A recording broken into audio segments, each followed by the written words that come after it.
Please do like share and subscribe, और कृपया करके इस चैनल को बढ़ाने के लिए आप इसको सब्सक्राइब कीजिए, साथ साथ अपने दोस्तों के बीच में भी इसको शेयर ज़रूर कीजिए। गुड इवनिंग फ्रेंड्स, आज की अपडेट कुछ इस प्रकार से है।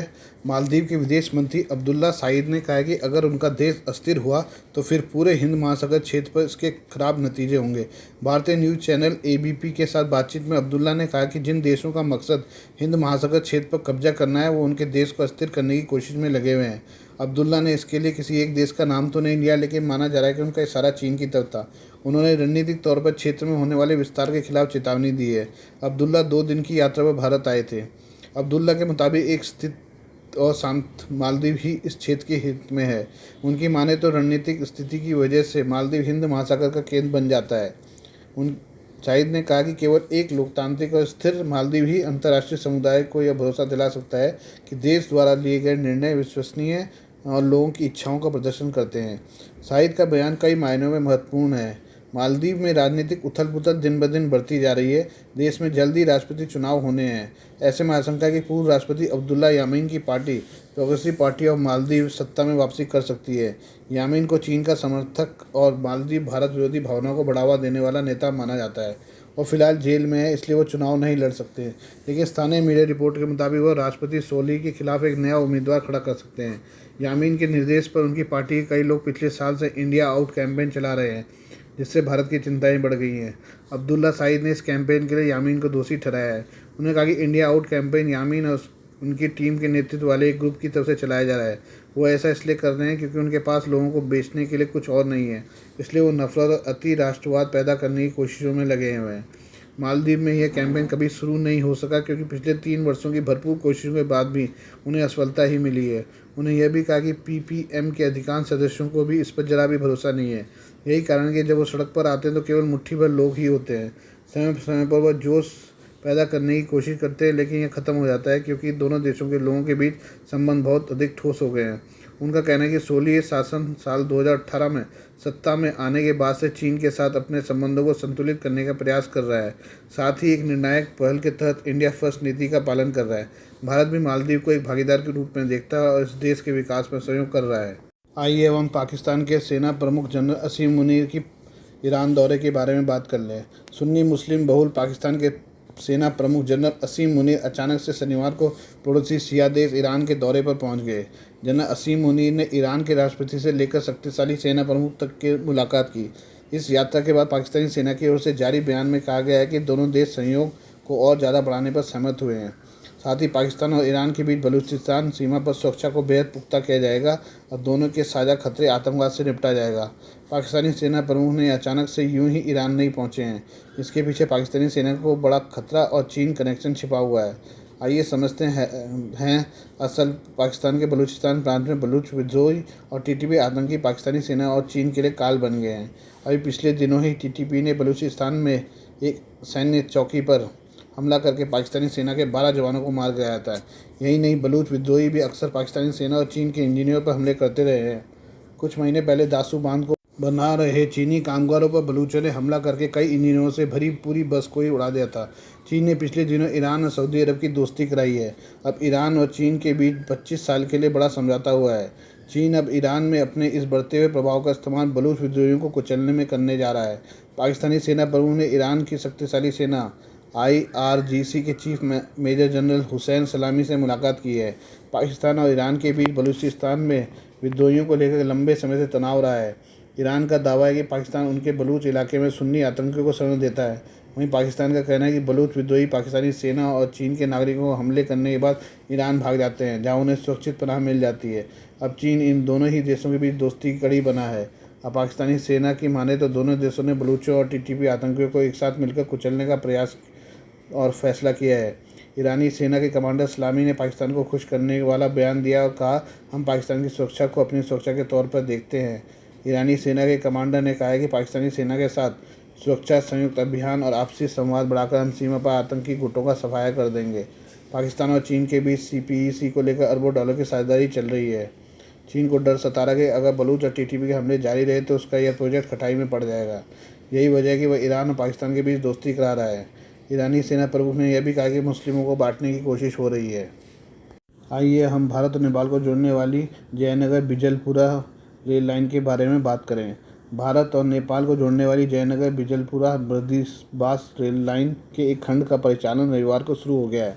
यहाँ अधिकारियों ने यह जानकारी दी है। भारतीय दूतावास ने एक प्रेस विज्ञप्ति में कहा कि नेपाल के भौतिक बुनियादी ढांचे एवं परिवहन मंत्री प्रकाश ज्वाला ने बिजलपुरा में सीमा पार रेल लाइन के कुर्था बिजलपुरा खंड पर परिचालन की शुरुआत की। इस अवसर पर भारतीय दूतावास के उप प्रमुख प्रसन्ना श्रीवास्तव, मध्य प्रदेश के स्थानीय नेता और सरकारी अधिकारी भी उपस्थित थे।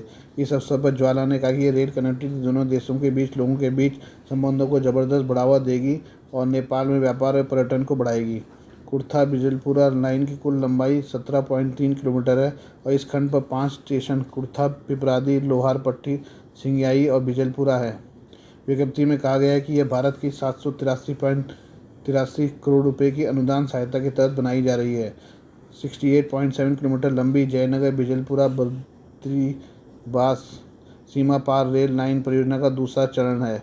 जयनगर से कुर्था तक पहले चरण का उद्घाटन पिछले साल अप्रैल में किया गया था, तब से यह चालू है। बिजलपुरा को बद्रीवास से जोड़ने वाले तीसरे चरण के लिए भूमि अधिग्रहण किया जा रहा है। पिछले महीने प्रधानमंत्री पुष्पकमल दहल प्रचंड की भारत यात्रा के दौरान कुर्थल बिजलपुरा रेलखंड नेपाल सरकार को सौंप दिया गया था। भारत और नेपाल के बीच सीमा को लेकर पुराना विवाद है। नेपाल के पूर्व प्रधानमंत्री के.पी. शर्मा ओली के कार्यकाल में भारत नेपाल के बीच सीमा विवाद चरम पर पहुंच गया था। इसके अलावा नेपाल को चीन से बढ़ती नज़दीकियां भी भारत के लिए चिंता का विषय बनी हुई है। चीन ने नेपाल में भारी मात्रा में निवेश किया है। वह अपनी महत्वाकांक्षी योजना BRI के अंतर्गत नेपाल में निवेश कर रहा है। आइए अब हम चीन के बारे में बात करें। 74 साल से तिब्बत पर कब्जा किए बैठा चीन अब तिब्बती नागरिकों से उनके 4 से 6 साल के बच्चों को छीनकर ऐसे बोर्डिंग स्कूलों में डाल रहा है जहां उन्हें तिब्बत देश की संस्कृति, जीवन शैली और भाषा से भी दूर किया जा रहा है। इन बच्चों को कई वर्ष जबरन माता पिता से दूर रखकर चीनी भाषा व हिंसक चीज़ें सिखाई जा रही हैं ताकि उनकी सांस्कृतिक पहचान खत्म कर सकें। यह दावे तिब्बती के जाने माने विद्वान डॉक्टर ग्याल लो ने किए हैं। इसे इटली की बिटर विंटर पत्रिका ने लेख के रूप में प्रकाशित किया है। चीन मानता है कि शिक्षा का उपयोग समाज पर नियंत्रण और देश की सत्ता पर पकड़ बनाए रखने के लिए होना चाहिए। ये स्कूल तिब्बत को एक देश के रूप में बुनियादी रूप से ख़त्म करने के लिए उसका प्रमुख हथियार बन चुके हैं। साल 2016 से उसने 4 साल जितने छोटे बच्चों को माता पिता से दूर करके इन स्कूलों में भेजने की नीति शुरू कर दी।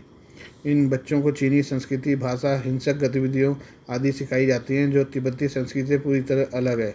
डॉक्टर ग्याल ने इसे मनोवैज्ञानिक क्रांति जैसा बताया। इसका उद्देश्य नई पीढ़ी के मन में तिब्बती संस्कृति और पहचान को जड़ सहित उखाड़ देना है।